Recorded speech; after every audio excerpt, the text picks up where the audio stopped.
my overview and rough outline for the first half of this book.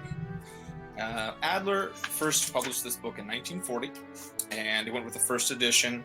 This copy that we read the last month was, I believe, the second edition, published in the 70s, and Adler, with his co-author, begins to tell us about reading.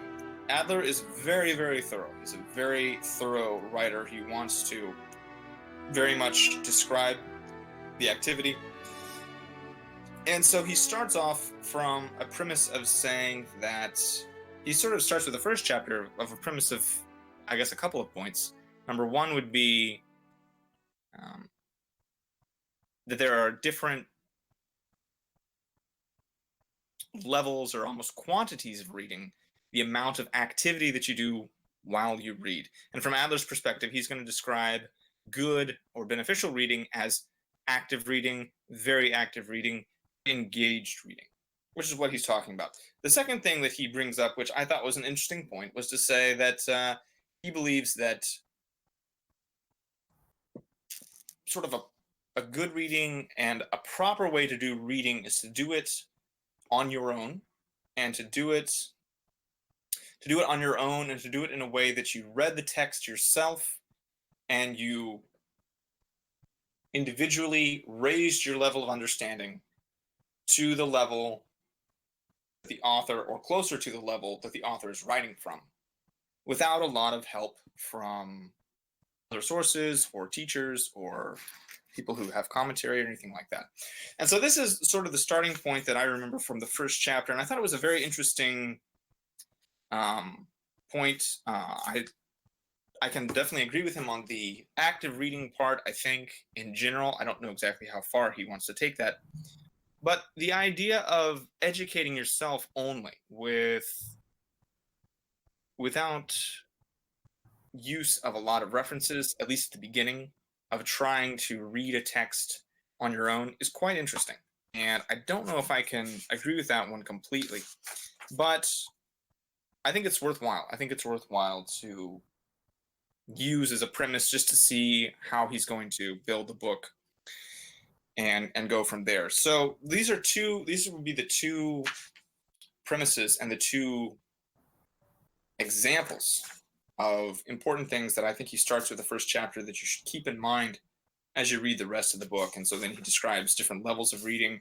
He wants to break down reading into 4 different levels: elementary, inspectional, analytical, and then syntopical. And he claims that he's going to be able to teach you to read through these different levels as you read his whole book, How to Read a Book. Elementary reading was pretty exhaustive of how to think about how children and beginning readers read. And so he goes through that pretty quickly. Then he goes to the second level of reading, the inspectional reading. And the inspectional reading is sort of a type of skimming, and it's skimming with a purpose of learning to outline. And maybe it's mentally, maybe it's actually writing something on the page. And then he ends the first section of the book with a very good chapter, How to Be a Demanding Reader. And he starts to talk about the questions. So let me just go through these 4 questions really quickly, because I think they're worthwhile questions. And even if the questions are not enough, or you think that they are too much, or they're not enough to have as a reader, they're a starting point. And that's the neat thing about this. That's a really interesting thing about this book with Adler, is that it's a fascinating thing even as well that Jacob sort of brought this up because he disagreed with some of the premises of the book, is that Adler's book is going to get a response in you as a reader. And it's almost exactly foreshadowed with the first chapter, where he talks about either you can totally understand a book and completely what the author is saying, and in that case, the words on the page are just a graphic representation of the understanding that you had from before, where you and the author are the exact same mindset, or it won't be the case. And so that's a fascinating thing to kind of put as a broader or more meta-analysis of the book, How to Read a Book, is that you may disagree with Adler about how to read a book. You may not think that he does it correctly or so forth, but it's fascinating to see someone take the time to thoroughly try to teach and instruct proper reading. So let me just read these 4 questions, which he describes as the essence of active reading.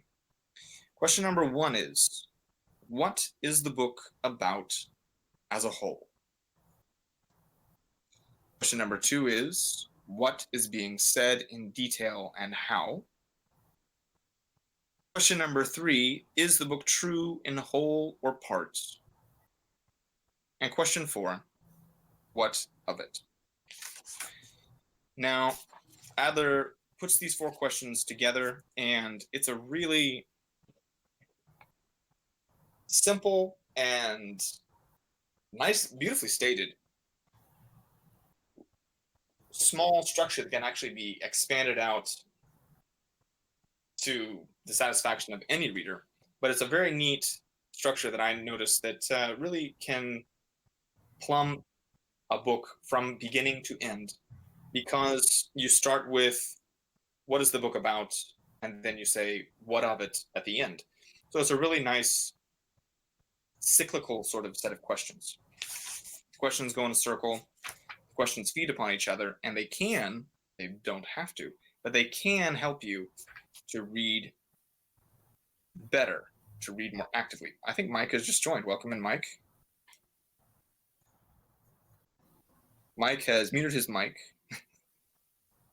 Anyhow, I was going to let you know, Mike, that we're in sort of the monologue portion of the club, but I wanted to tell everybody that I don't have a strict monologue exactly prepared, so I'm just going to kind of go quickly through a lot of the big portions of the book, and then we wanted to start to discuss a little bit of the text that people selected to bring in for this month, and then we're also probably going to...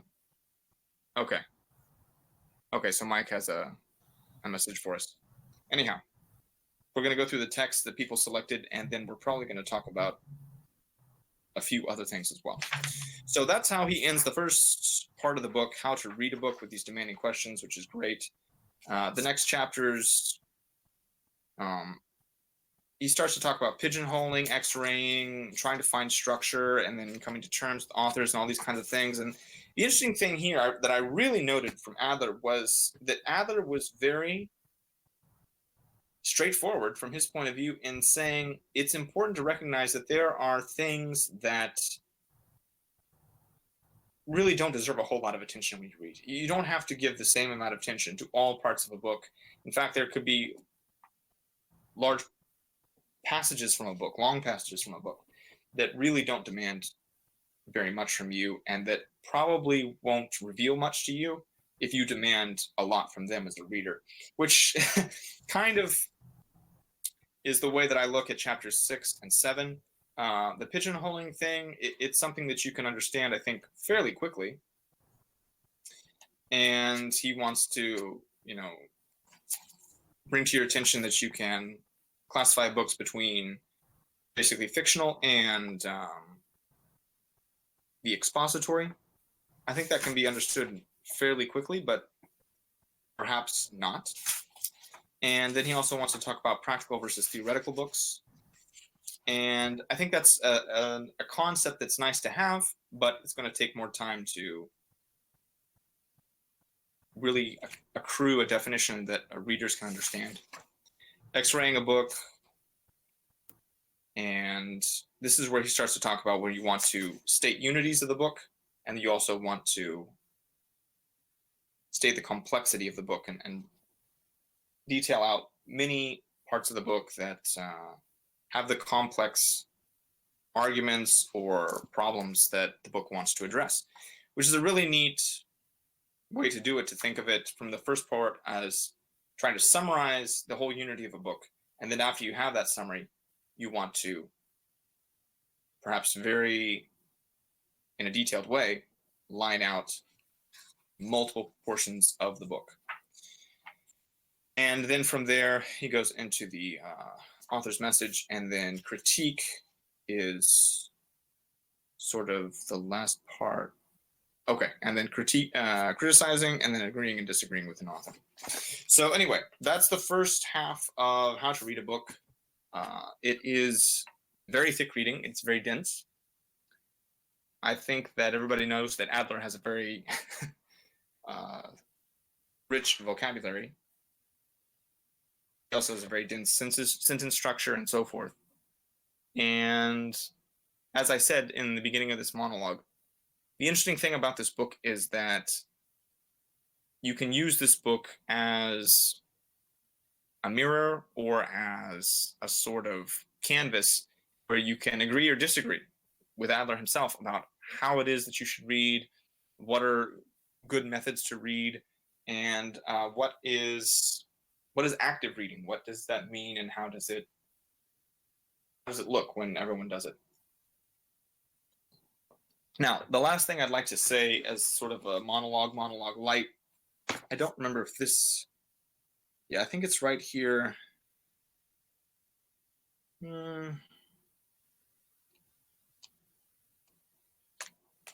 thought it was here in the last chapter, the aids to reading. Yes. This is an interesting thing, and the reason I bring this up is it happens to connect with what Brandon was just talking about. We were just talking about what about facts, what about opinions, what about truth, what about perspective, and can we get to anything firm or maybe sort of indisputable when you're having a conversation about something that's knowledge-based or so forth. So there are 4 points here that I'm just going to sum up for the people who don't have the text here. And it takes place on pages 180 and 181. It's really interesting. He describes words as physical things. They're writable words and speakable sounds. He describes, number 2, words are part of speech. Each single word plays a grammatical role in a phrase or sentence. Number 3, words are signs. They have meanings, and they can have a single meaning or many meanings. And number 4, words are conventional. And so the interesting thing I want to bring up with that is that I don't know if it's here or if it's a later portion of the book where he actually describes facts themselves as conventional, which is a really interesting thing. You start to think about how to discretely divide, say, nature or life. And so we can say something like, it's a fact that dawn happens before, say, noon. It's also a fact that evening happens after noon, so forth. But it's up to human beings ourselves to define these categories and make discrete. Okay, what are we going to describe as noon? What do we describe as dawn? What do we describe as speed? What do we describe as braking or slowing down? Whatever the thing might be, it's up to excuse me. It's up to the people who are having the conversation or trying to find knowledge to come to an agreement about what we might think of as individual facts, and then start to string those facts together or connect them to create larger explanations of what we think of as reality and truth. So the interesting thing is that facts themselves are sort of cooperation, and they're a little plastic. They can be plastic in certain ways between across time, across maybe decades or centuries, which refers to people with the amount of knowledge they have or don't have. And so they are, oh, here it is. Yeah, it's right here, page 185. Facts are propositions. Facts are true propositions. Facts are reflections of reality. And then facts are to some extent conventional. It's a really, really interesting portion of the last chapter of part 2. So anyhow, with that in mind, with us all thinking about these things and trying to understand what we were going to anchor our speech, our discussion to, and whatnot as we all individually experience reality. I'm going to end that sort of portion of the monologue, and we're going to open up with, I'm going to actually go to questions or any kind of comments anybody wants to make right there on the book, and then I think we're probably going to go to some of the text analysis. I guess for everyone's sake, maybe give a little bit of a higher level overview of the overall content of the book, given the first two parts. I know you started talking about, especially the reading stuff in the very, very beginning of the book. But what else? And you kind of went chapter by chapter, I think, in your discussion just then. But just from a kind of a personal level, what did you get out of the book? I'd like to hear, as far as I guess, especially what I believe the topic of the book to be, which is this sort of structured methodology or thinking methodology of reading. Do you think that's changed any of your personal, how to read a book, or what structures will you be implementing or not implementing, maybe? Yeah. On a personal note, I think what I would say is that the more I reflect on it, the more I really want to agree with Adler's proposition in the very first chapter of saying that you individually are going to either almost nearly 100% agree with the author, and at that point, the text is literally just a symbolic representation of what's going on between your mind as a reader and the mind of the author. And you guys are, as Adler says, you are two minds of the same mold. Or you're going to find little disagreements, or perhaps they are perspectives, or they're just opinions where you don't line up exactly with the author. And that's where there could be friction, or there could be just tension, or that's where some fun things can happen. Overall, with the first part of the book, I would say that it's an interesting thing because Adler doesn't instruct in it very much explicitly, but I really want to say that there's a lot of writing almost that needs to happen with the first half of the book. Especially probably with the section where he's talking about making a book your own. It's just as a concept, something that he brings up, and he describes how you may want to mark a book, which was, I wasn't sure if I should be personally horrified with that or if I should be flexible to that. It's not something that I have historically done. But as he describes about how to make a book your own, it's almost interesting because the way that I visualized how to do that would be to almost rewrite the book yourself. Rewrite a short sort of what's the word I'm looking here for? A summary, a type of summary, an outline with summary, and your own process, and then communicated version of any book that you may be reading.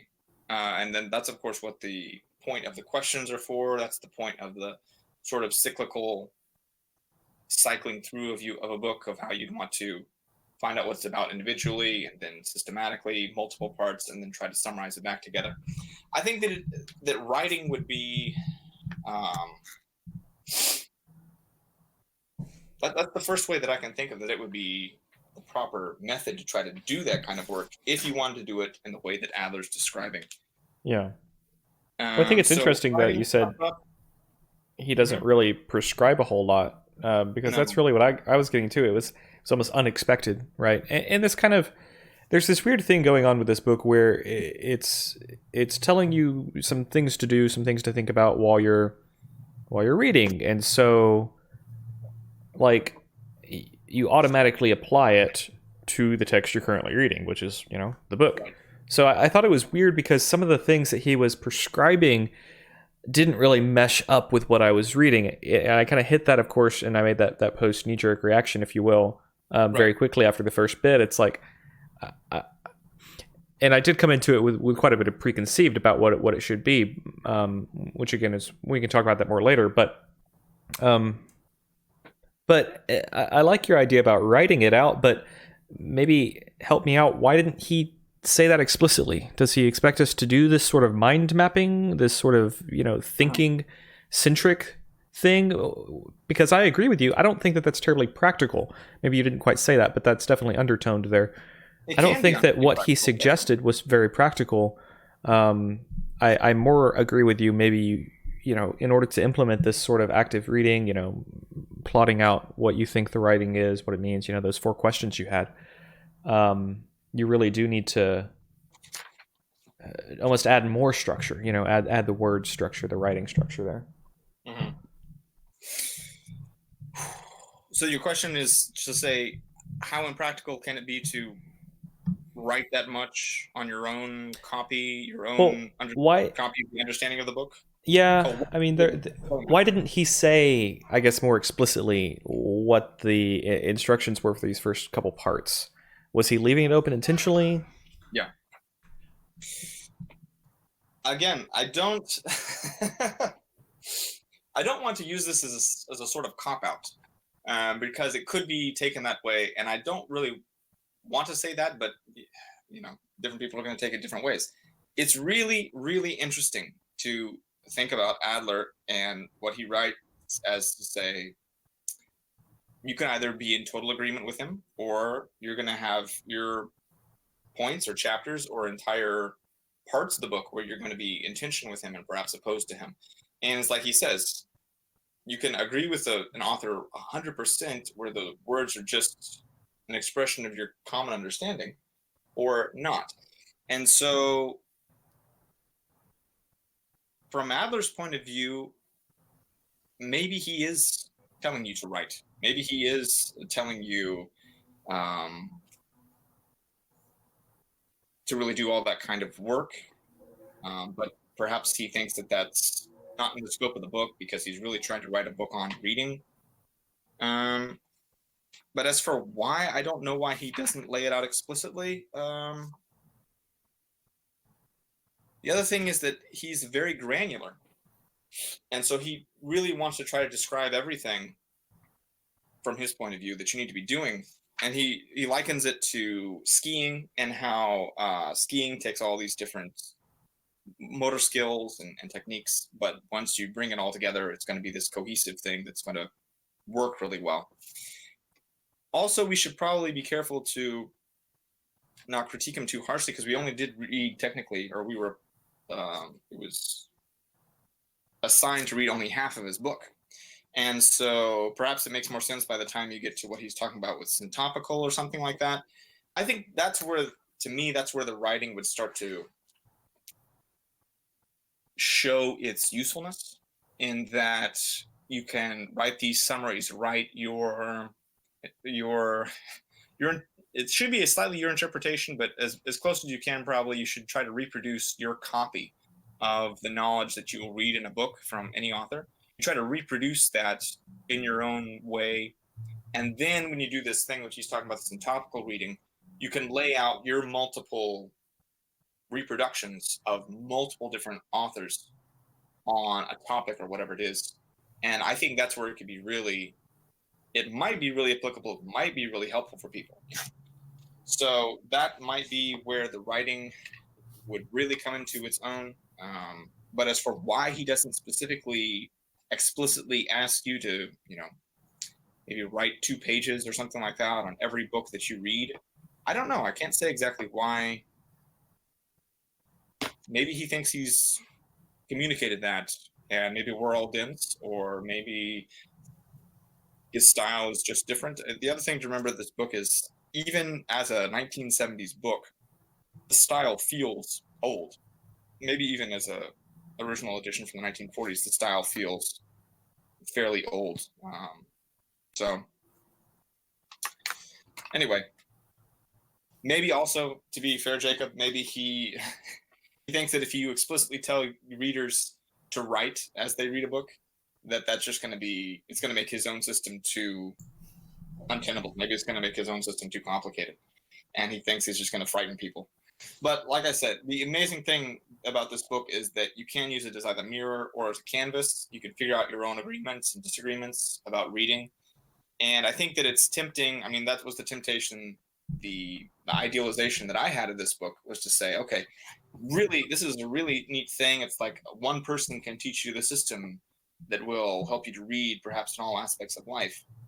And that might be true, that might not be true.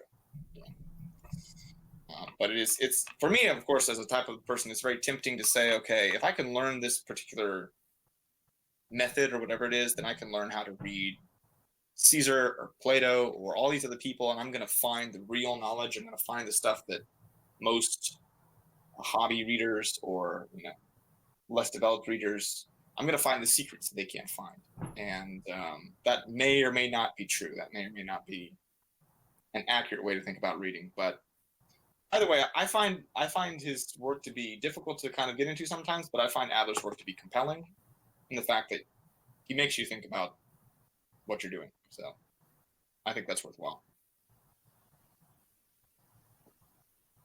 I don't know if that was personal enough for you, Jacob. I understand that I'm still talking. The other thing that's so difficult is that, it's just kind of exhausting to think about, to read about reading. It can be kind of exhausting. And he goes and looks at many different types of books, old books, new books, all kinds of different things. And it can just be exhausting to try to broadly talk on lots of different topics, from like say economics to philosophy to whatever it is, and to think about how to read all those different fields at the same time I find it quite intense. So that can be a little bit mentally draining. So because of that, I would say unfortunately, generalization is one word for it, but the book works in very broad statements and not. The book is simultaneously broad in its claiming to be applicable to lots of different reading, but it's also very specific in wanting to ask certain questions and to practice certain methods while you read. So it's that kind of mixture that also makes the book a challenge. That's what I would say. We have an extra book club participant.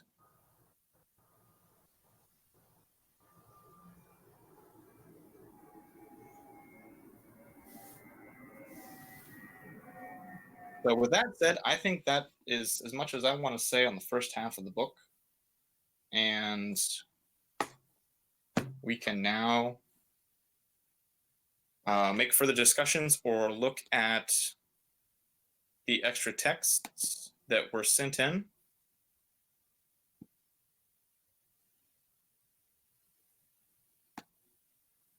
If we want to do that at this time, or if we want to get reactions, I'm very flexible.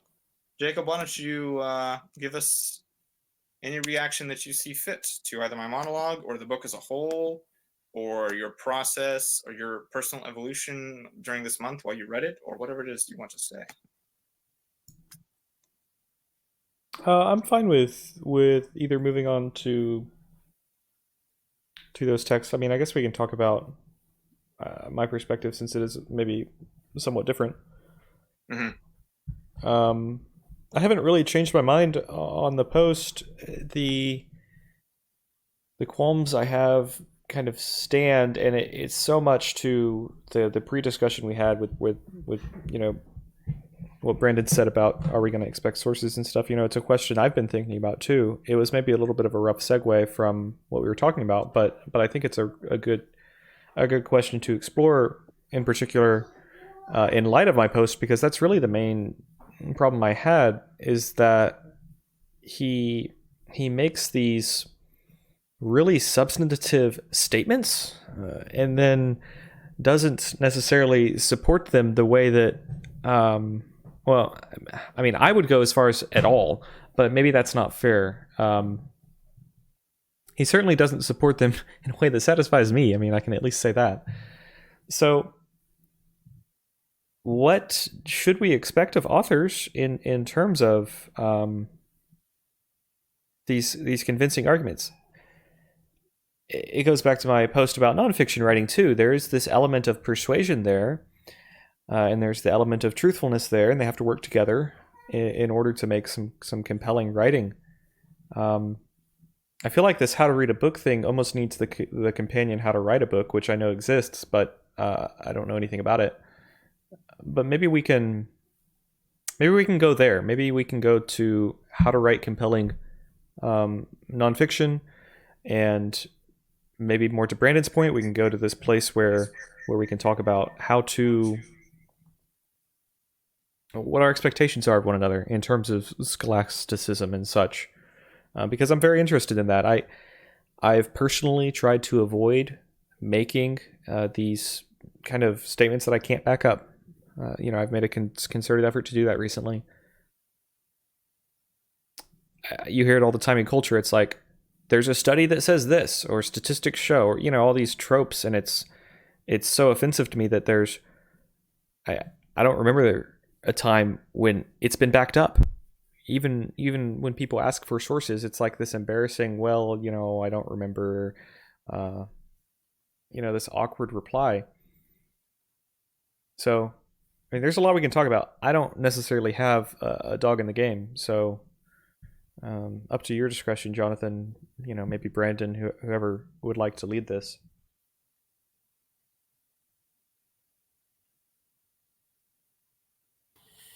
Yeah, I'm sorry to show up to Philosophy Club with an axe to grind, but this has been on my mind a while.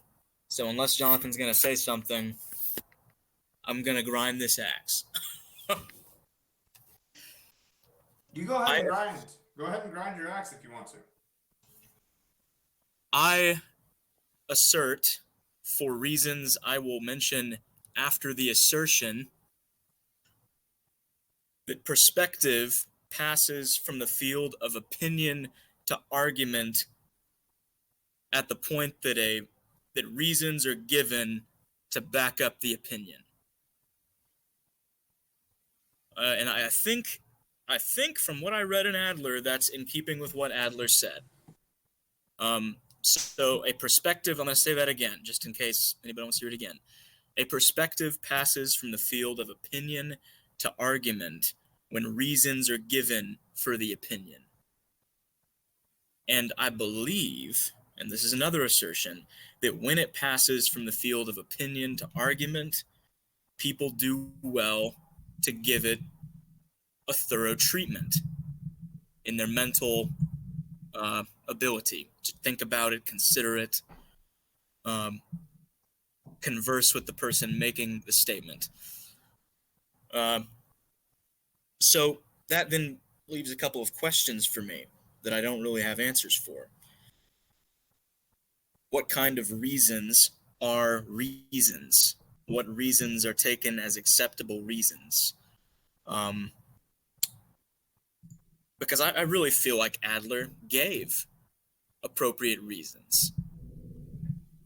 But see, here's what's so annoying, and we're getting into that postmodern field where it's so easy to say the nihilistic statement that there really is no truth, because this whole perspective thing could kill everything, or we could build truth from it. And it's almost like we're hitting up against that wall here that Stephen has written on his website page. What is knowable to the human mind is so very small. What we're able to prove is so very small. So from a certain perspective, nobody needs to take anybody's reasons as reasons for any reason. And that might be nonsensical, but what I'm trying to say is that somebody can make an argument that is backed up in every way, and somebody respond to it by saying, well, too bad, I don't think your reasons are reasons. So I don't accept your argument, and I think you're full of shit or whatever. Right. But the person making the argument believes that they have made a properly fielded thought into play. Maybe they've based it on some anecdotal evidence. Maybe they've based it on some statistics. But see, all of this is so fallible, it seems. I mean, at what point does any of this not become fallible? So then this becomes the genre of friendship. Out of the genre of science, you get into friendship. Do you take people's statements because they're your friends? Do you challenge them because you want them to be better men? Do you push? Do you challenge assertions? Do you attempt to sharpen one another by making them be totally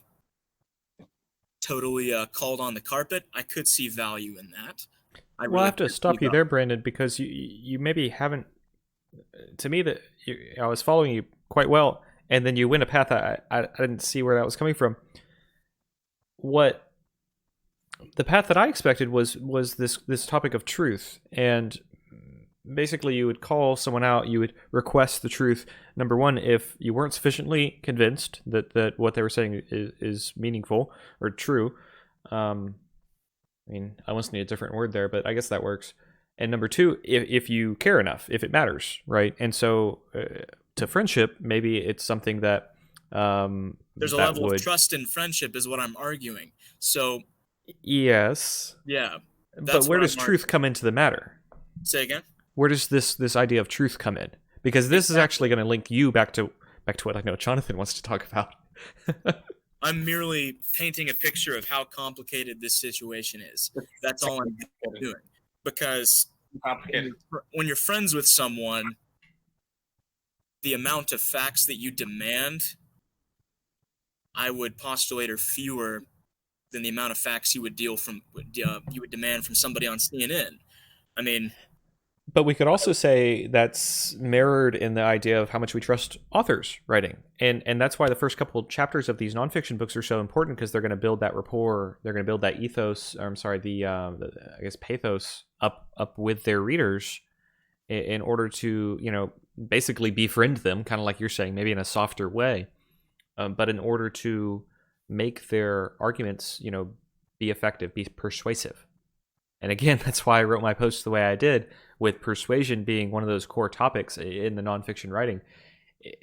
It's right up there along with the actual factual truths in terms of things that you need in order to convince anyone of anything or to teach anyone of anything. So keep going. You're saying persuasion and facts go hand in hand? Absolutely. In terms of communication. Yeah. But I don't want to interrupt too much, but I just wanted to write down, what was your definition from before? You said a perspective is an opinion. My understanding of Adler was that he argued perspective transfers from the field of opinion to argument when reasons are given.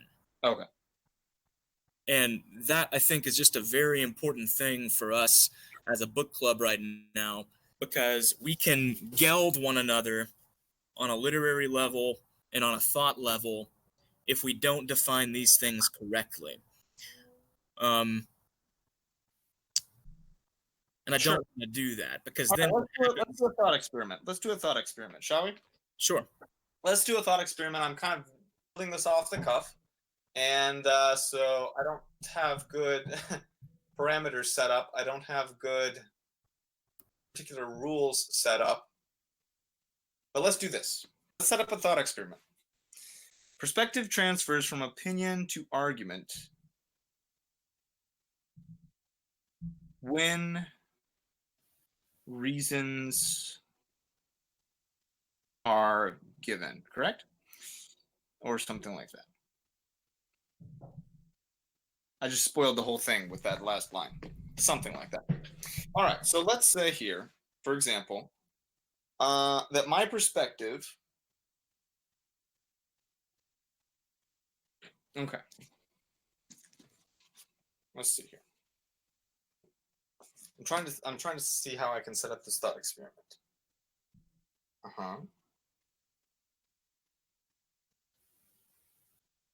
It would be an opinion, correct, to say something like Jacob is a poor reader. That would be an opinion. But if I wanted to make that into some kind of argument, or probably more specifically, it should be something like Jacob was a poor reader of Adler during this month, then I should have to give a reason for that. And since we all read the same book, I would have to... I was going to make a understandable reason, try to make that into a good argument. I would probably refer to the book in some way, right? And I would call attention to some kind of thing that Jacob missed, or that I wanted to say that he treated poorly, or he didn't treat it comprehensively enough, or whatever it is. But also that's sort of a matter of taste, or it's a matter of how much understanding I believe I have that Jacob has not given yet. On the similar way, you could go with an opinion that Jacob believes that I'm a poor reader. Because with this monologue, I have not treated on the book and some of the knowledge in the book in a certain way that Jacob knows that I know what I'm talking about, or that I know part of the book in a certain way, so forth, right? So far, these are just opinions, and we're sort of using Brandon's framework of we're trying to go from just individual opinion to something more concrete, more real.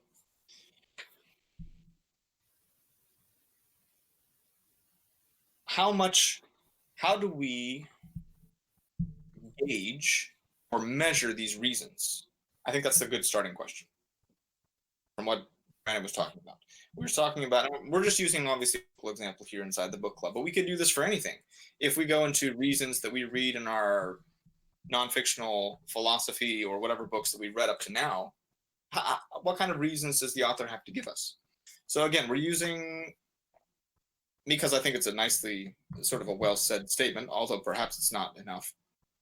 We're sort of working from Brandon's thing that perspective transfers from opinion to argument when reasons are given. Is this actually from the book? Is that a quote from the book, Brandon? I don't remember it. Not a quote, but it's... I just want to make sure. Because I can go and look up and send you where I got that from. But go on. Oh, you took it from someplace else? Okay. Well, from the book, but it's not a quote. You took it from the book, but it is not a quote. Is that what you said? Think of it as a synthesization, sure, a page or a chapter. I don't know how much exactly it was. Okay, that's fine. Okay. So, what kind of reasons are enough? Now, I'm thinking about something like a textbook, for, say, music theory or physics or whatever it is. If you're a demanding student, do you require examples in the book so that you believe the author? Absolutely. Mm-hmm. I would be happy with anything in the case of the issues that I had. Well, I'm not trying specifically to talk about how to read this book, Jacob. I'm talking about, like a college freshman in, American history, something, or whatever. It doesn't matter. Any kind of, I'm trying to sort of maybe be more general here than we need to be. Mm-hmm. But what is a reason? What's a reason given, How convincing is a reason? So, for example, I can tell you that I think Jacob was a really poor reader. He was a really poor reader of this book, and I can tell you exactly why. The reason is he does not know what page 135 says. Jacob, you remember what page 135? Yeah, you don't know page 135, so you are, lesser or whatever. So these things are really, really tricky in a way because I think not only I'm going to fit right in the space between what Bram and Jacob were just talking about. We have facts and we have what were we just talking about? Facts and trustworthiness or pathos. Oh, you're talking about persuasion? Persuasion, that's what it is. Facts and persuasion. Yeah, facts and persuasion, right? And so I would say that space in between is kind of a reasonableness. To use the word, it's a reasonableness. It goes with the reasons. Okay, this is the reason why Jacob is a poor reader. Okay, well, dude, that's actually a really poor reason. Actually, just to not know what page 135 is, that's a poor reason. So it's an unreasonable reason. Does that sound fair? More specifically, it's not persuasive. The scope of that reason isn't inherent. It's like an old debate term. There's no inherency in that scope. Just because he doesn't know 135 doesn't mean he doesn't know page 50 through 134. So, if you're debating this on a debate stage, you then have to somehow defend the attacks of the competing team about Jacob understanding page 1 through 134. But you only talked about 135, so the reason doesn't have appropriate scope. So reasonableness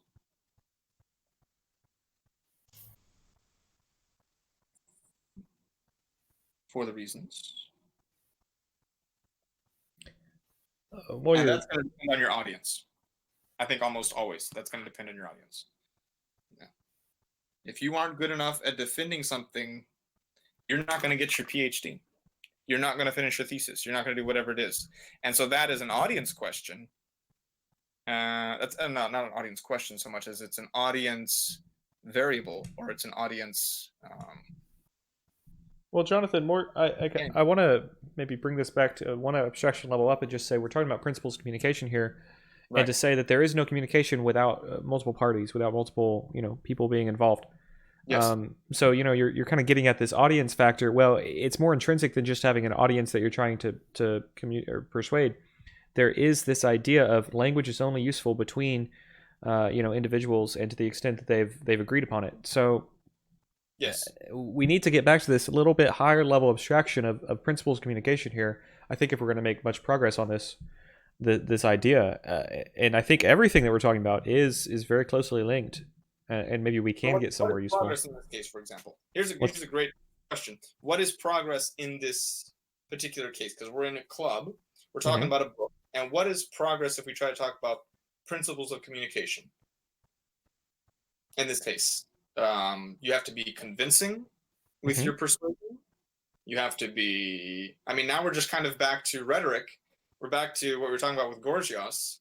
Yeah. And Socrates saying that he wasn't even convinced by rhetoric, which is meant to be convincing communication, right? Isn't rhetoric the art of, or the study of convincing communication, or something like that? And yet Socrates wanted to dismiss it as a knack. He thought it was just a knack like cookery, as I remember. So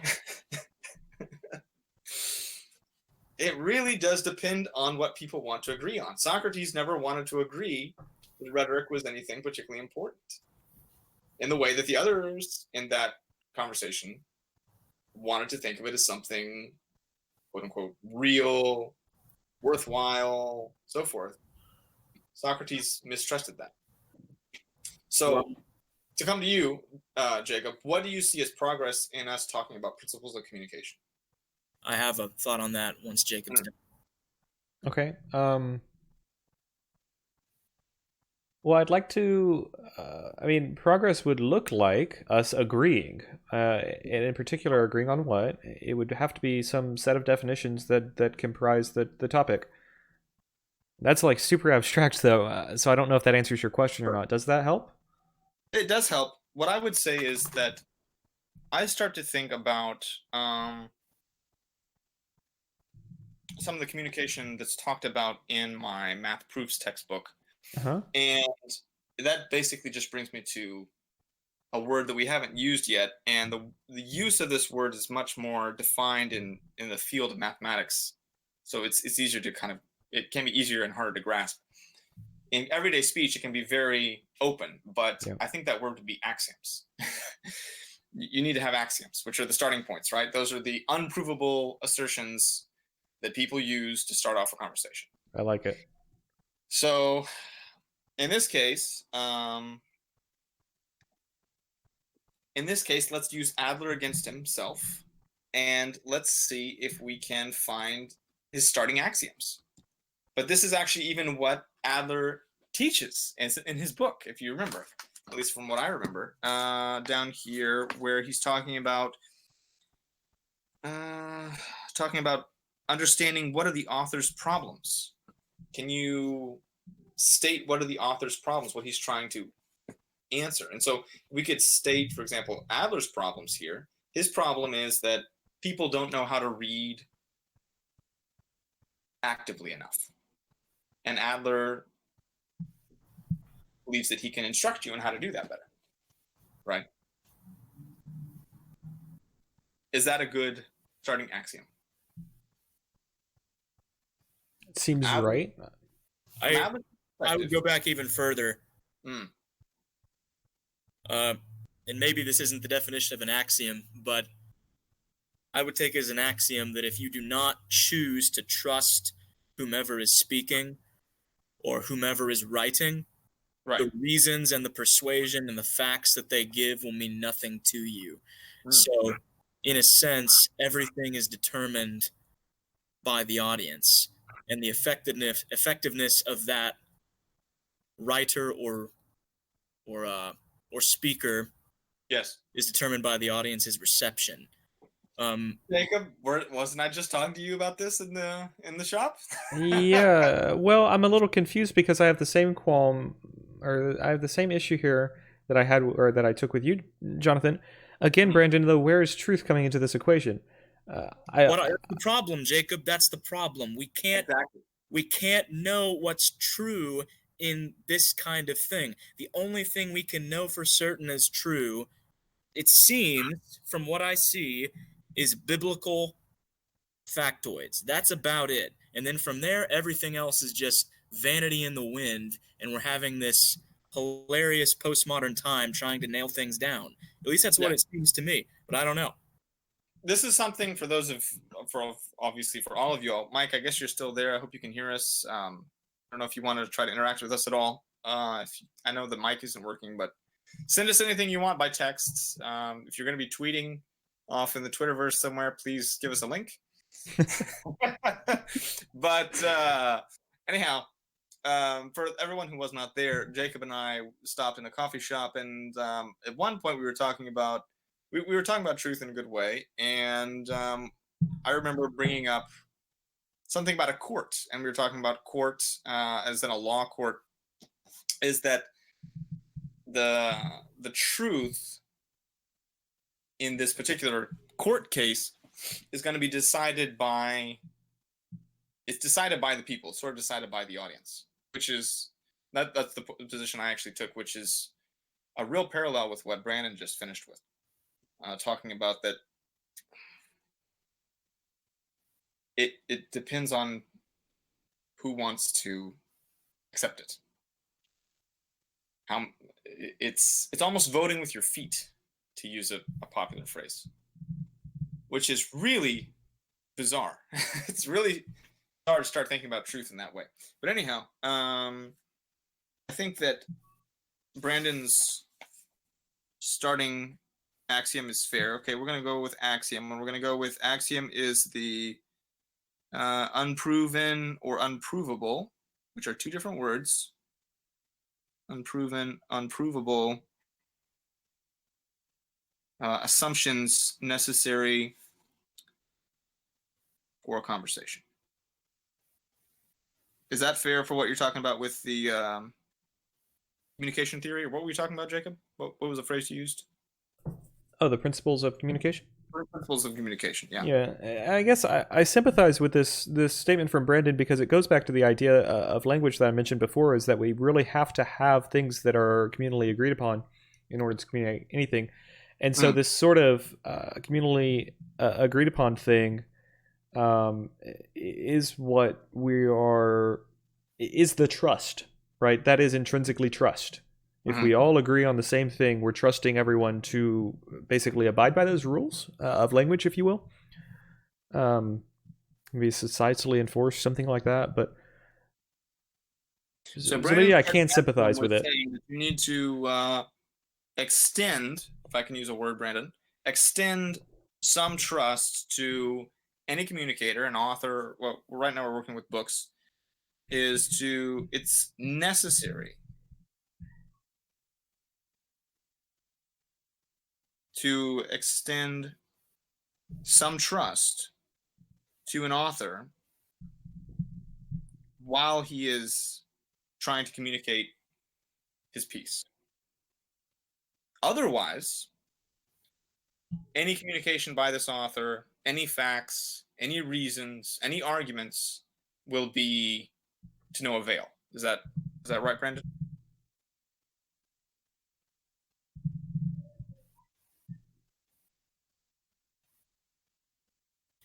That's a good summary. And I think that's an excellent starting point. It's really true. And so I think that was the sort of the funny thing, was that Jacob wrote his post and he was saying from the beginning that he did not totally agree with Adler. I was taking the book from the point of view as I want to agree with Adler completely from the beginning. I want to read through this book and see what he has to say, and then I'm going to try to make a determination later on. And it was an interesting thing that Jacob even said from the beginning with his post, is that I don't know if I can take the premises that are given out here in the first 2 or 3 chapters, and I don't know if it's going to be worthwhile for me to continue to read. And from my point of view, the answer was very simple. It's like, well, it's going to be very unlikely to be helpful if you don't want to accept the premises, because you're just going to be disagreeing and contradicting or whatever it is Adler mostly through the book. So this comes to a point of what I brought up with Jacob in the coffee shop, is we started to ask, okay, well, what about untruth? Because Brandon's starting axiom here, it's necessary to extend some trust to an author, to a communicator of some type, to try to let them speak to us, whoever he or she is. What happens when untruthfulness comes into that? How do we even ascertain something that's untrue?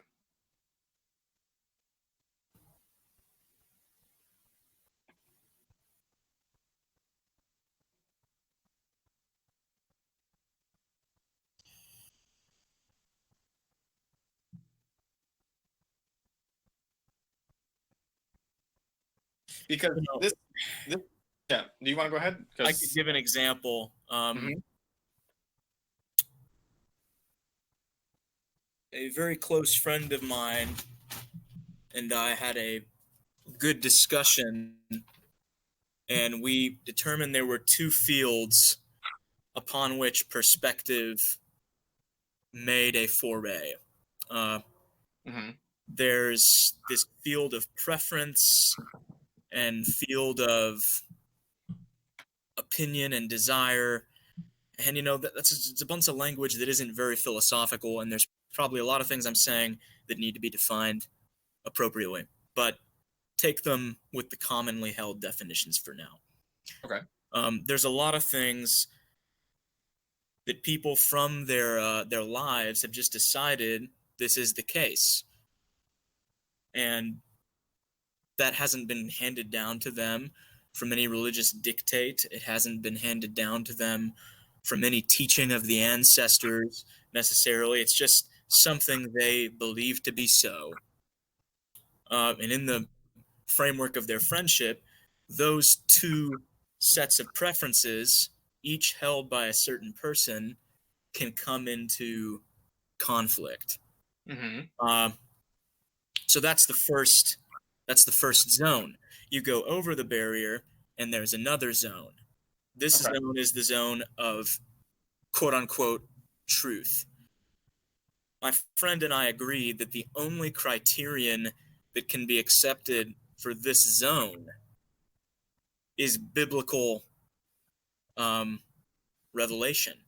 Literally, there is no other foundation that can be built for this particular area than biblical grounds.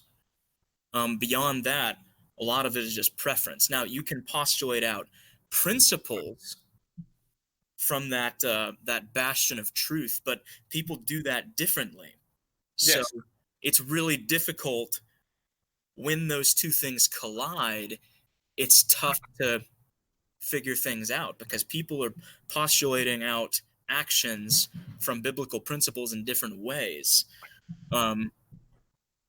So I don't know. That's the way I see it right now. I'm not saying that's a perfect vision of the scenario, but I see perspective falling on both of those things. The postmoderns love to say whenever somebody gives them biblical truth, oh, that's just your perspective. Right. Well, there's no way for us to really argue to them that it's not, that it's actually written in the stars is true.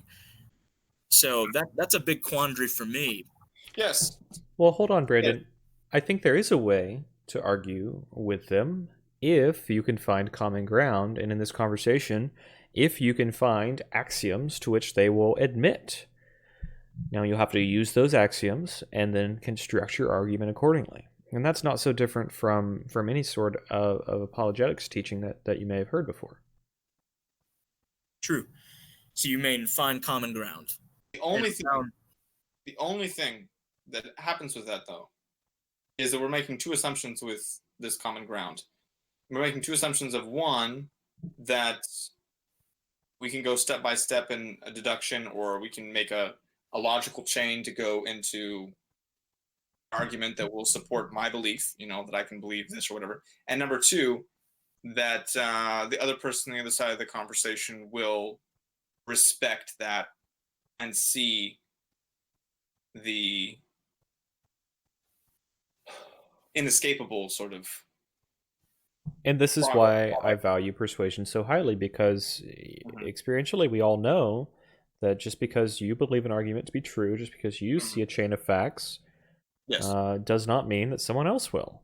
And so again, these facts need persuasion in order to have communication. And we're back at the vanity and striving of wind, that even if you give facts and persuasion, they just may decide to not trust you and to not believe you. So it's troublesome. It's troublesome. And I'm not trying to derail. Yep. I'm just pointing out the problems that I see. Well, it's very real. Here's a bit of a question. Imagine that scenario happens and you have an individual who, after being presented what most people might, some reasonable set of individuals would consider a good argument, we've used that term, and this individual completely denies it. They don't take it. Is that where this strange knowledge versus understanding split happens? Maybe they've gained the knowledge, but they don't have the understanding. Is it that belief that grows understanding? That's a question. That's a legitimate question. I'm trying to understand Adler a bit more here, because I don't like this knowledge versus understanding split. I can't agree with him on it for a lot of reasons. But is that what's going on? That could be something. I can sympathize, Jacob. I think it might end up looking like a dichotomy, maybe a false dichotomy and so forth. But can you explain to us how or why you dislike understanding versus knowledge? Well, that's maybe a little bit of a different topic, but yeah, I can explain it. I don't see them as opposing. I don't see them as separate. I don't see them as particularly an interesting or useful distinction to make. If I were to try to make some sort of setup like that where we can have a basic knowledge and a basic understanding, it falls apart with every example that I throw at it, and that's kind of why I don't give any credence to it. For example, then. Well, even Brandon. Okay, so comment section. Brandon gave some example of this idea. I think gravity is a thing. You can say that. Well, right? Yeah. There was a guy who's just this basic frat boy. Gravity is a thing, bro. And then there's the guy who's able to apply the mathematical equation that represents gravity, or the mathematical variable that represents gravity, to various different parts. So the distinguished fraternity members has a knowledge of gravity, and the scientist has an understanding of gravity. Is that the argument that you're making, Brendan? And the thing that differentiates understanding versus knowledge is the ability to applicate and to make application of the knowledge. The scientist is able to apply the equation of gravity. Right, and that's in line with Adler. Because now I have a problem. I've substituted the definition of gravity mathematically for gravity itself, which I want to just acknowledge that I did that. But that's the example I used. Sorry. Yeah, I think we can maybe ignore whatever mistake you see there. I don't think that's a problem necessarily with this conversation. My problem is just to say that we could just as easily substitute this quote unquote understanding with a bunch of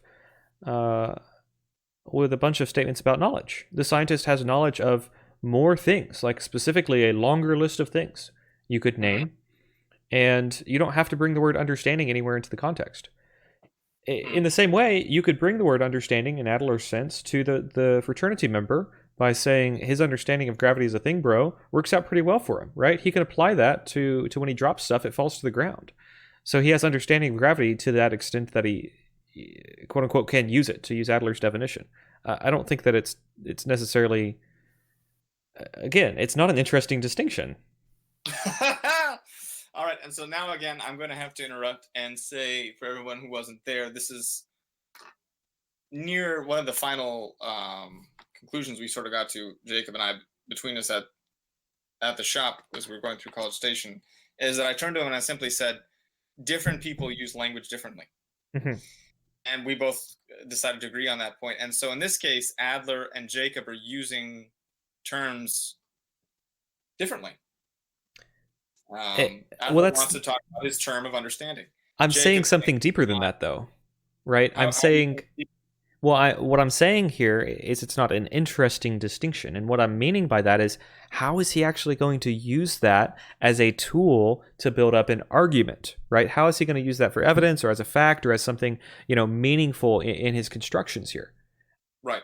And when I take that, I read his definitions of it on the surface, I can take it apart with a couple of simple explanations in my mind. Yeah, we're using the words differently.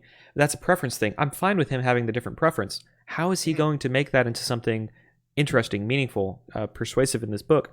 And that's where it's really falling apart for me.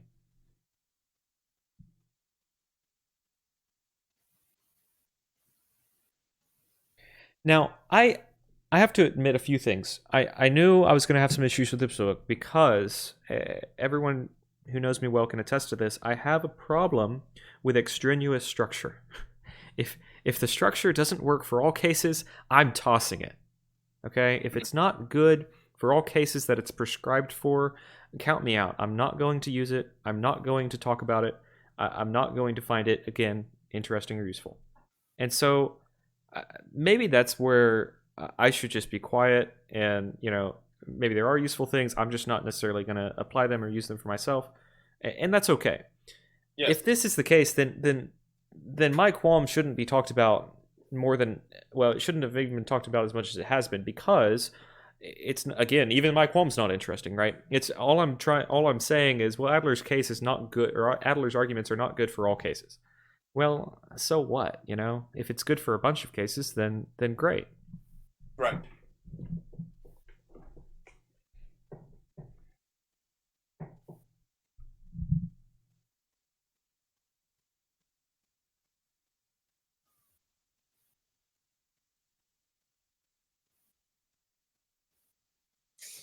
Again, I think I'm coming to the point where I'm just optimistically fairly happy that the book and the reactions to the book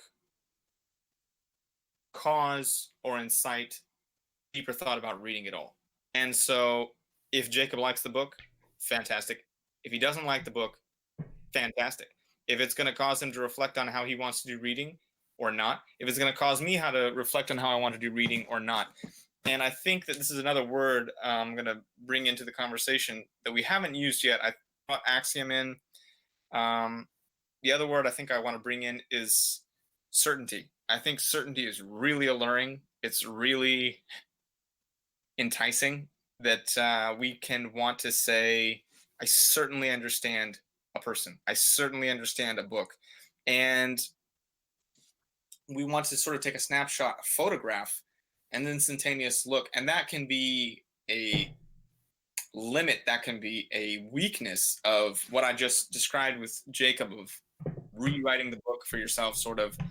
When you read a book, you outline it, you do all this work that maybe Adler's exactly requiring, maybe he's not exactly requiring it. But ultimately, you're always working with an instantaneous snapshot picture of your understanding, shall we say, at a moment in time, right? If I read Plato right now at this age of 26, and then I write it all down and outline it and do the work that maybe Adler recommends, or that I just extrapolate from Adler's methods. And I write it all down. I'm very satisfied with myself, and I think that I understand Plato. And then I come back to my reading. I come back to my summary of the reading in 15 years. That's a snapshot of the understanding that I had of Plato at my age. And this is true for almost everything, right?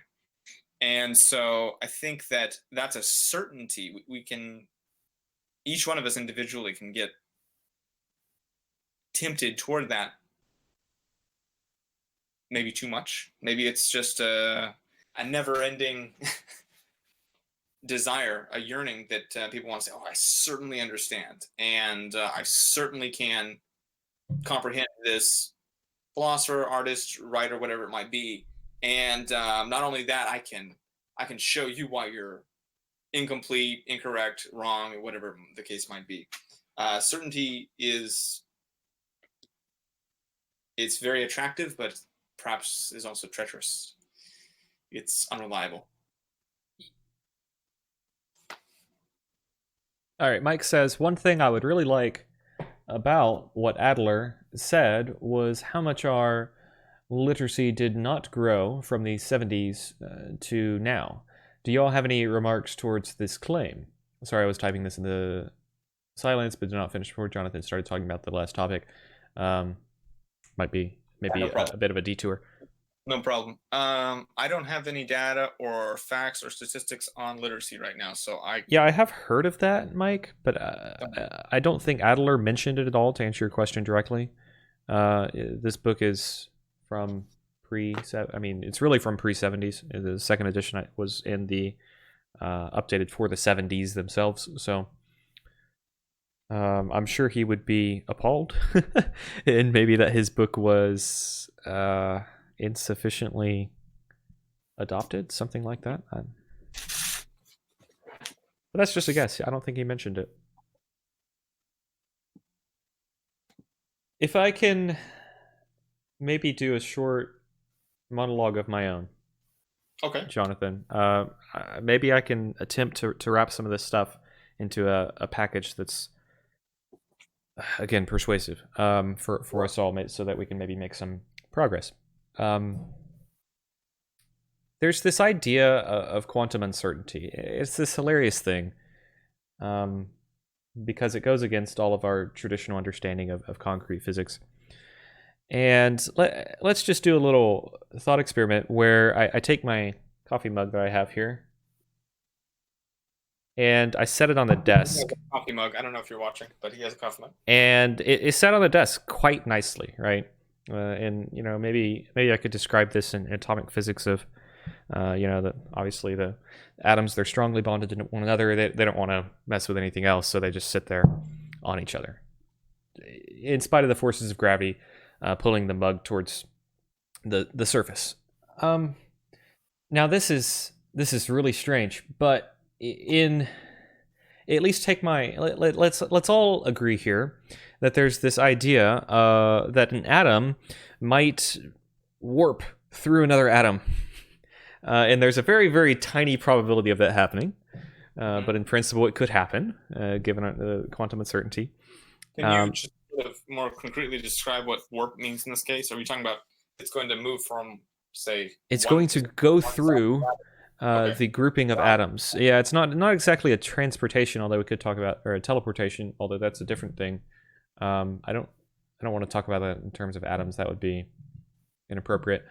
And again, the physics behind this doesn't matter. Let's just work through the thought experiment. Okay.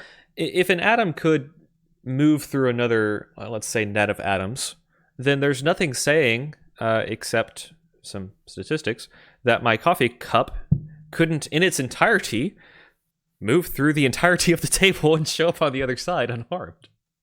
It's quite the hilarious argument, but the only thing working against it here is statistics, because it's in our English language we would call it impossible for even one atom to do so. Even though it's not impossible, it's just extremely, extremely, extremely unlikely. And so this picture that I've just gone through, to me, mirrors really well what we have in language.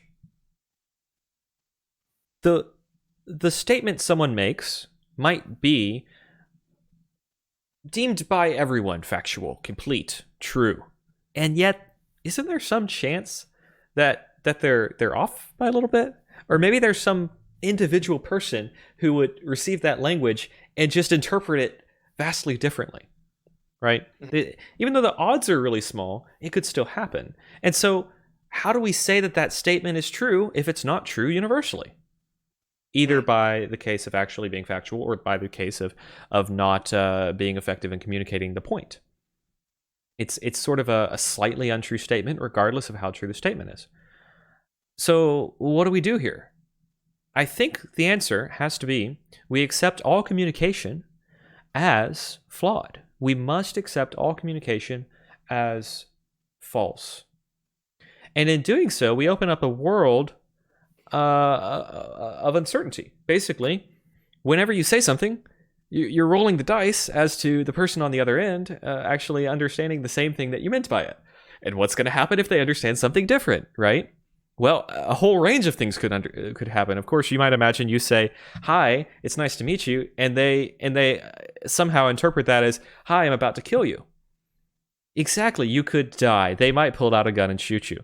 Okay, this is the world of madness that we open up, and this is why communication is just so bizarre to me. It's because that's technically possible with communication. We're relying on very, very flimsy rules in order to make this system work. Now, with that picture in mind, what do we do about it? Well, we should try to make sure that what we say is communicated effectively. How do we do that? We use a lot of words. That's the typical way of doing that. Now, I used to do that a lot, and per some other discussions we've had, nowadays I try and use fewer words. I think that maybe being more precise can help with communication. But maybe Jonathan thinks being more verbose can help with, communication, which comprises of these facts and persuasions and maybe a couple other things. So, like I said, to attempt to package this conversation, we maybe should be talking about how do we do effective communication? What are the principles here of effective communication? And it's two-sided. It is absolutely two-sided. You can speak and you can receive. And you maybe even want to think of that as one side. I don't know. I guess what I'm saying is there could be a model where you actually don't try and differentiate, where you apply the same rules to both sides of that coin. Okay, let's ask a quick leading question. What is a rule of effective communication as you see it right now, Jacob? We were just saying that to try to distinguish between reception and transmission, shall we say? Well, it may not be necessary. So just give us some kind of rule. Well, it could be false, like you just said. Yeah, to go back to what we talked about previously, I think trust is maybe a good start. If you don't trust that person, they could be lying to you. And if they could be lying to you, "Hi, hello, it's nice to meet you," to you could mean, "Hi, I'm about to kill you." If you don't trust that person, in fact, if you distrust them, then that communication that they've given might not be, it might be intentionally misconstrued, misinterpreted.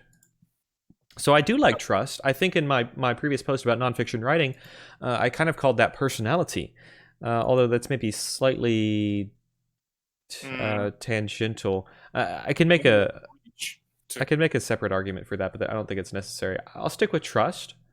And if I can just layer it on here, there's the concept of engagement. Is what you're saying interesting? Are you going to listen at all? Mm-hmm. And Adler absolutely talked about this. And then there's this concept of persuasion, which of course we've maybe said over and over in this conversation. And then finally there's this idea of facts and opinions. Is the person you're speaking to, is the person you're listening to speaking of things that you take as facts or you take as their opinion? It's a different category. Okay. So those are maybe four things that I would propose as a set of engagement. In order to do effective communication. Let's try to just write these down in order. You got trust as 1, engagement as 2. What was after that? Trust, engagement, persuasion, and we'll call it truthfulness, I think. But it has to do with facts, and I would actually juxtaposition that with opinion. Factfulness? Maybe that's better. Say again? Factfulness. I like that. That's fine. Because the reason I particularly say that is because the truthfulness is sort of your summary, right? It's sort of your personal rating that you give to all of your communicators. I'd say no. The personal rating that you would rate you as truthful, depending on these things that were sort of just brought out. For example, I'm going to need to know that your trust. Mm-hmm. I'm going to need to know if I can go high trust or lesser trust with you, Jacob.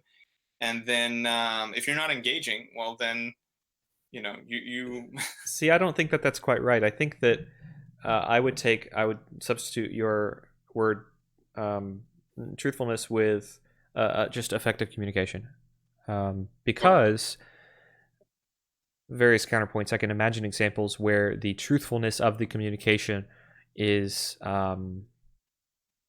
compromised, but the effectiveness of the communication is still present. Okay, so that sounds like rhetoric. Yes, in fact, you can absolutely go right there. That sounds like politicians the country over, the world over. Who knows? Could be. It could be any number of different types of people. All right. So how do we do effective communication? We have really evolved in this conversation, in the whole interaction that we have done as a club over this month. And Adler ended up just being a launching point, really, into multiple things. So how do we do effective communication? It's a nice question. Jacob has brought it up. He brings up 4 components, shall we say, and this is what he's going to work with, and I think it's fair, it's worthy of consideration. Does anybody else have any engagement for Jacob's 4 components? Let me go ahead and repeat them again for everybody listening. First is trust, second is engagement, third is persuasion, fourth is factfulness, and we have not necessarily made it necessary to keep it in that order or anything like that. This is really nice because it seems like it goes in a sequential order. First, there's the foundation of the people choose to trust one another for the framework of the conversation, for the conversation as a conversation to actually occur. Then an engagement of some kind between the two people happens. When you engage, it happens. It just happens. Then if there is an argument, there needs to be some transition point from engagement to persuasion where they're attempting to persuade one another. And the thing they use to do that would be factfulness. But I would ask the question to the group, what do we think about adding a 5th step?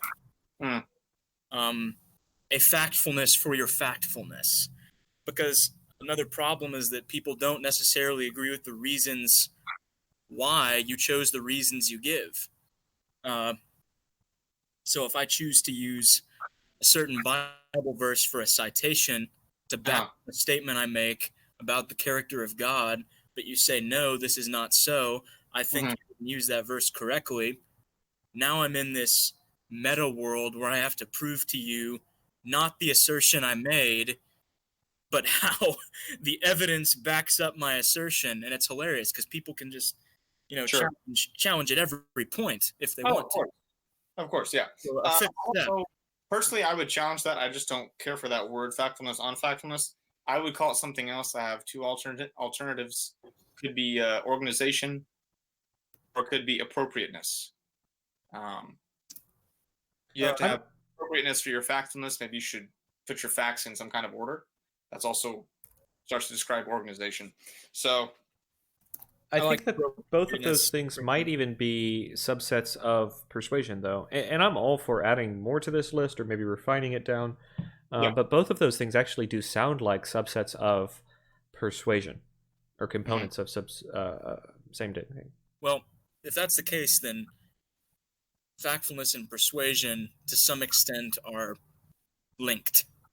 Yes, and that is the point that I was trying to make in that post. Oh, I know. Maybe there's one word to cover both steps 3 and 4. That way we only have 3 steps. Yay! I like it, yeah.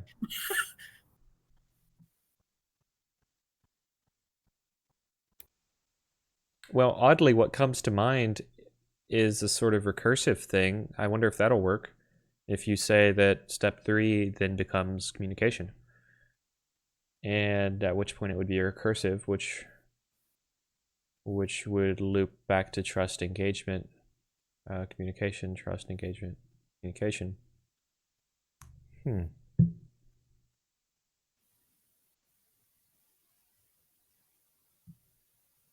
Well, a few things would happen. It would nullify the ordering. Yeah. I want to propose some. Let's go into examples and counterexamples. Let's test this before we even try to simplify 3 and 4. Let's run into some sort of examples and counterexamples. Trust, engagement, persuasion, factfulness. For those of you all listening, that's sort of how we're looking at this. I don't know. Model is almost as what Jacob is making for us in real time. Again, it's number 1, trust, 2, engagement, 3, persuasion, and 4, factfulness. And these are what we're describing as components of effective communication. So I'm going to take a counterexample, which is not exactly counterexample. Again, is not.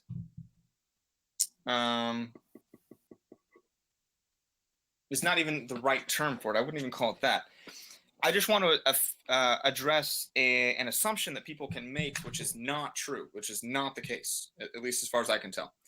It's easy if you're working with this quote-unquote concept of effective communication to think of it as broad or universal or something that a lot of people can relate to or something like that, that it's going to be, applicable to a lot of people, that it's going to be.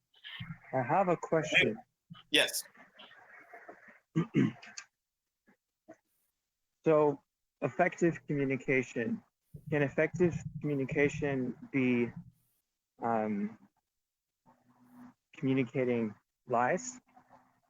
I'm trying to see if this model we have here is, or we're just talking about truth, or we're talking about truth and lies communicated effectively. I think that lies can pass right through this model just fine. We would need to construct a model that included lies to be more explicit. I think I would recommend that 3 and 4 be squished together into buy-in. Into what? Repeat? Buy-in. Buy-in? Yeah. Buy-in. Yeah, that's what he said. I don't think I understand the term, but okay. It's acceptance is another way of saying it, I think. Yes, but it's even, well, for me, it's better than acceptance because persuasion and truthfulness, well, you're trying to persuade someone of your truthfulness. Those two things talking about one thing, but all that the result of that is to get buy-in or to not get buy-in. So if you start at the beginning,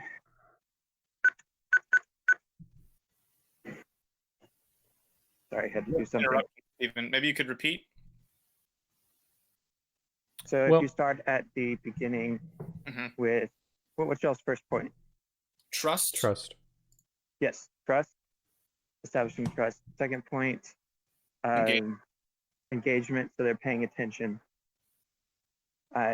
And then finally, they decide if they believe you or not. They decide to buy in or not.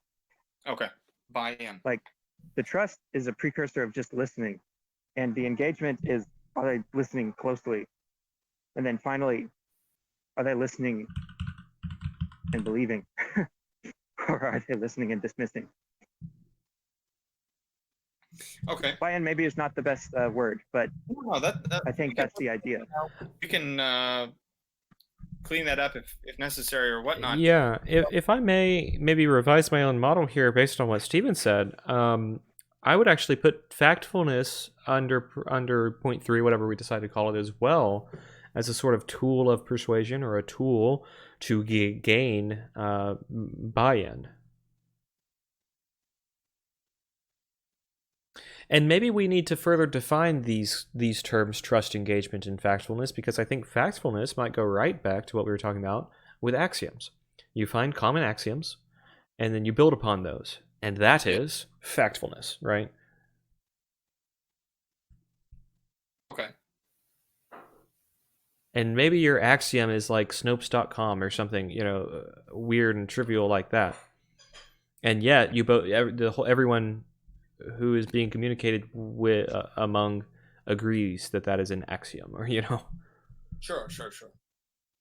Well, the reason I was going to go before Stephen put in his point, and I think actually my point can really coexist with what he was just talking about, this buy-in thing, is that I'm sort of working with the mirror image, the inverse of what this is that we think of effective communication as bringing things together, bringing people together, putting people of the same mind, and so forth, sort of unifying. It makes whole. It makes there a connection between, the audience and the speaker and so forth. But effective communication does not have to be that. Effective communication can actually be divisive. It can actually be exclusionary, most definitely.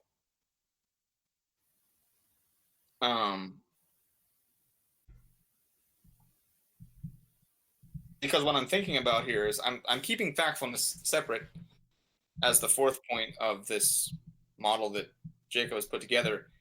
And I'm just sort of thinking about these 4 points labeled to President Trump's communication, but it could be President Obama's communication. It could be a great many different political leaders, their communication and so forth. Especially with some of the controversy that Trump has sometimes gotten himself into about that fourth point, the factfulness. In some ways, it doesn't matter. Factfulness or not of what he wants to put into his communication, it's still effective because it gets to his supporters. And in this case, it's actually more exclusionary. He may communicate in a way where he doesn't want to communicate to all people. And this is something you see commonly with him, but also with other people, I think more subtly. He's just a very obvious example of it, is that people want you to believe in them. They want you to buy in, as Stephen was saying. And if you won't, then they can communicate in a way to draw that line between you and them.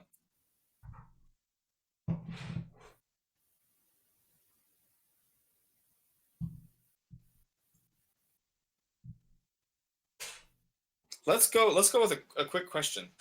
If we want to think of trust as this first part of this thing, Jacob, what motivates trust?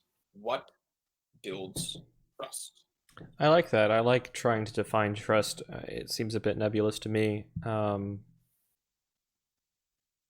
Seems a bit of an enigma, maybe is a better word.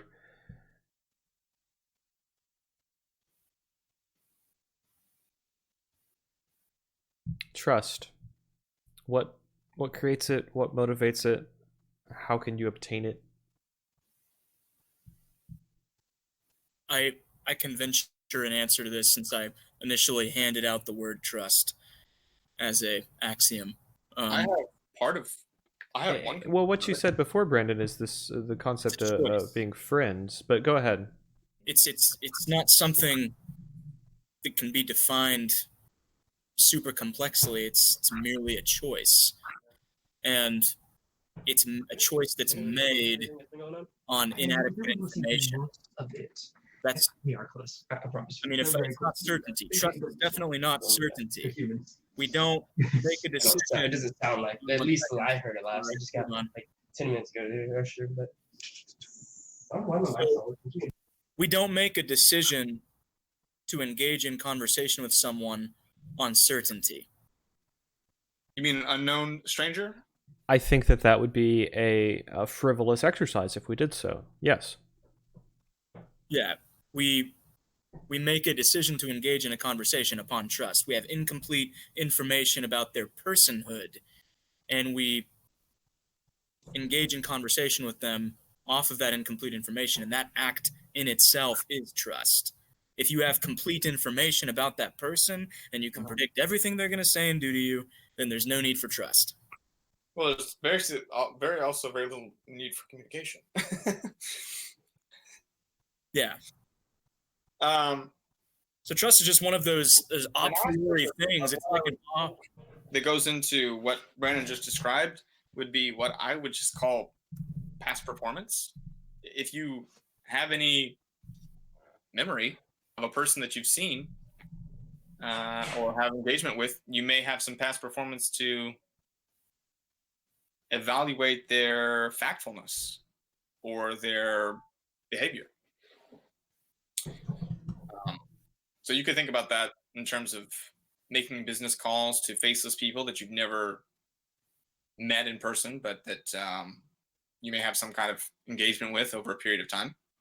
But also, I suppose we could say that if we're going to use Brandon's thought about it's a choice based on inadequate information, which is fair, human beings can do evaluations on that really quickly in the street or at a podium or whatever.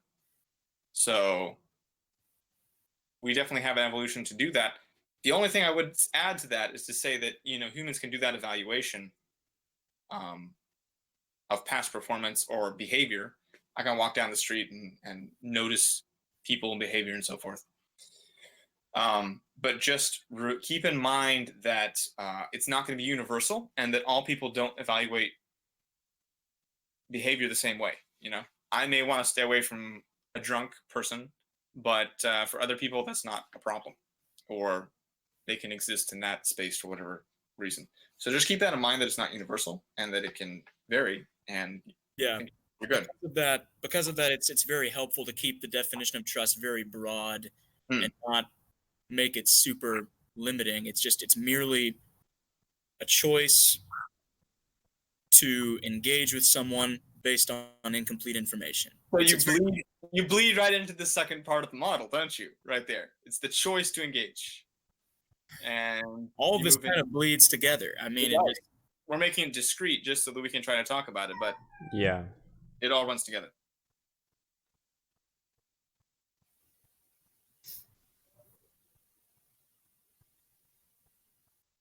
Okay, fascinating. Stephen, why don't you bring Mike into the frame with you?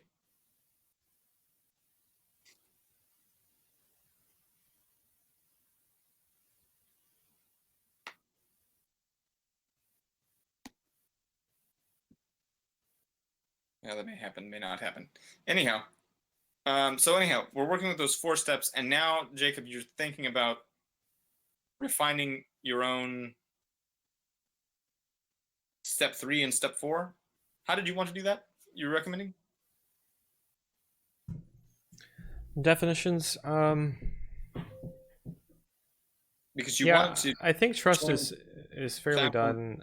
The engagement bit, it's this idea of, do you want to talk? Do you want? Is it interesting? I run into this kind of in a personal sense very often. It's like, I don't necessarily care to read this book because because I don't think that I'm going to get anything useful out of it. I think that's the most succinct way of saying it. So engagement would be, I am very, very interested in communicating because, fill in your reason. It's just very exactly how interested you are in participating in that communication. Actually, school degree programs comes to mind. How engaging is that program for you, Okay. So it's a bit of a conventional definition of the word. I don't think there's a problem with that. Now, of course, this is all kind of inexorably linked, the trust and engagement. and it even goes to this third idea of persuasion, or buy-in, because if you're extremely engaged, perhaps you'll be more careful about buying in, or perhaps you'll be more willing to buy in. Something. They are all very, very dependent on one another. Yeah, definitely. So I did want to say something about we were talking about what Brandon said, with him saying evaluation before, what did y'all say? Y'all said different people groups evaluate things differently, and so that example isn't accurate because it's varied, when in fact I feel like that example is accurate because it is varied. He said people evaluate. He didn't say people evaluate the same way. No. So I kind of missed some of that because I was at the restroom. And then now I think that's not. I don't remember Brandon particularly saying anything like that at all. I was speaking, and I was saying actually much more what you just said, Mike. I said it's not universal.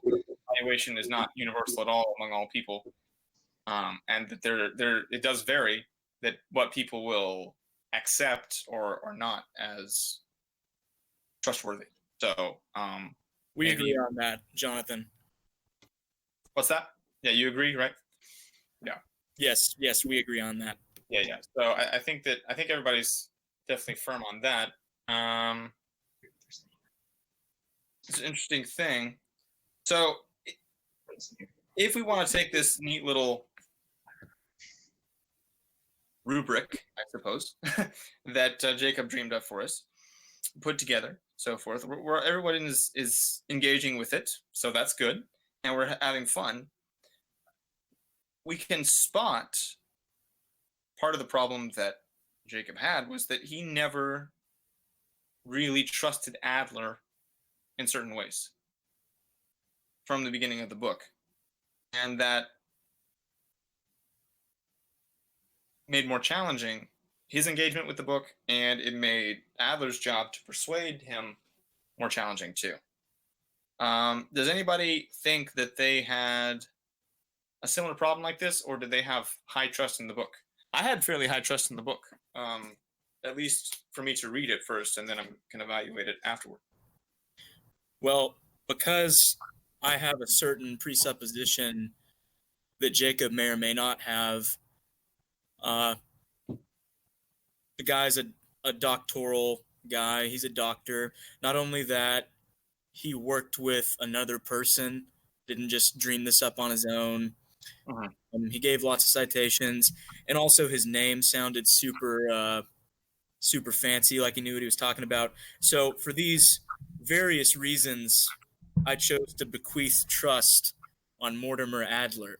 And that's the thing. There's really no reason to bequeath trust, but I chose to bequeath trust, and I got stuff out of the book because I opened that door. Now, I opened the door for no good reason, really. But I opened the door. I may have had a worse reason. Reason, Steven? So I liked Mortimer, which probably means that I trusted him, because he defined the word syntopical and the subject of syntopical reading, which is not something I've ever heard anyone say before. But as I understood it, syntopical reading is where you read multiple books, maybe not even on the same subject, but you synthesize the things together to gain a better perspective, which is obviously what we've kind of done in the book club, and has always been my favorite way to learn anything. So just because he touched on that, or he was thinking along veins that allowed him to touch on that, gave me trust, made me like him, made me open that door. Yeah.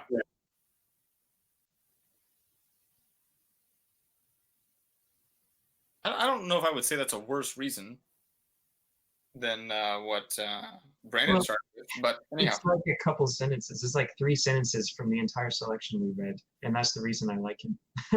It seems, incredible. I think from my perspective, the thing is, I very much think it's an individual and voluntary choice to use a lot of or part of all of Adler's methods and so forth that he describes. It's your choice to do it or not. And so from my point of view, it's like at this time, I don't see how it can really harm you. I don't see how it could be a negative for you if you decide to read maybe really, really exhaustively, or maybe just not so much in the way that he describes in the book. I don't see how it's going to harm you to use some of the methods, ask some of the questions, and so forth. And so for that reason, that's why I think I had a different starting perspective from Jacob. But, everybody's going to learn something differently from the book. But it definitely started us on a good conversation today to try to nail down some of these topics. So now, with all this being said, okay, go ahead. Sorry. One more thing. I think that the level of trust that is required to have effective communication varies from individual to individual. And I think what we've talked about so far is a pretty good example of how Jacob seems to have had a higher trust threshold than, for instance, I did. I needed a couple of sentences to pass the trust threshold. Jacob needed a more cohesive series of ideas from what I gathered. So I think that the trust threshold for effective communication varies from person to person. And topic to topic. Certainly. And topic to topic.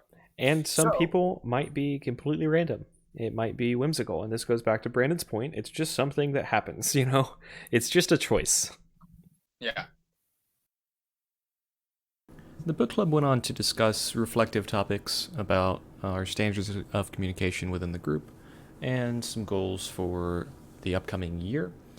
So for the sake of brevity, I'm going to go ahead and end the recording here. Thank you all for listening.